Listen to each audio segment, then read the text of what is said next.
বন্ধুরা, আজকে স্বাস্থ্য নিয়ে দুটো ইম্পর্টেন্ট কথা বলবো। দেখুন, সাধারণত দেখা যায় মানুষদের যে সারাদিন পেট ভরে খাওয়ার পরেও না কাজ করতে গিয়ে মাথা ঝিমঝিম করে, একটু বসে উঠতে গেলে মাথা ঘুরে যায়, চোখ মুখ অন্ধকার হয়ে যায়, শরীরে শক্তি পাওয়া যায় না, সারাদিন শরীর ম্যাচ ম্যাচ করে, কীরকম একটা ঘুম ঘুম ভাব লাগে, শান্তি পাওয়া যায় না। ঠিক আছে, এর কারণ কি জানেন তো? এর কারণ হচ্ছে প্রচুর পরিমাণে ভাত খেয়ে নেওয়া, রুটি খেয়ে নেওয়া, আলু এটসেট্রা। তাহলে কি এগুলো খাবার বাদ দিতে হবে? না, এই খাবারের সাথে আমি আপনাকে একটা খাবার দেখাচ্ছি। এই যে দেখুন, এটা হচ্ছে এক রকমের শক্তির হচ্ছে খাজানা, যেটাকে বলা যায়। আপনারা নিশ্চয়ই দেখে বুঝেছেন। এখানে আমি জানেন তো, এখানে আমি 10 রকমের ডাল নিয়েছি, 10 রকমের। এখানে মুগ, মুসরি, ছোলা, তারপরে ছোট মটর, তারপরে এই যে কাবলি, তারপরে রাজমা, মুগ, এগুলো এই বিভিন্ন ধরনের ডাল আছে।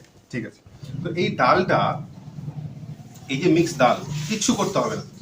একটু জলে দিয়ে, একটু নুন, একটু হলুদ, হলুদ না দিলেও চলবে, একটু নুন দিয়ে, একটু হলুদ দিয়ে, একটা কাঁচা লঙ্কা দিয়ে একদম সুন্দর করে বয়েল করে আপনি যদি প্রত্যেক দিন মোটামুটি যদি এইটুকুটা, এই 1 মুঠ মানে 50 গ্রাম মতো ডাল যদি আপনি প্রত্যেক দিন খান, সারাদিনে একবার, দুপুরের টাইমে বা সকাল টাইমে বা রাতের টাইমে, তো দুপুর বা সকালে খাওয়া বেশি ভালো। আর প্রচুর পরিমাণে জল খেতে হবে।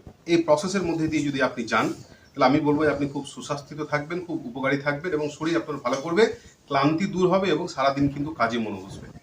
এ ব্যাপারে আপনার কি মতামত? আপনি অবশ্যই আমাকে কমেন্টে জানাবেন এবং ভালো ফলো করবেন। ধন্যবাদ।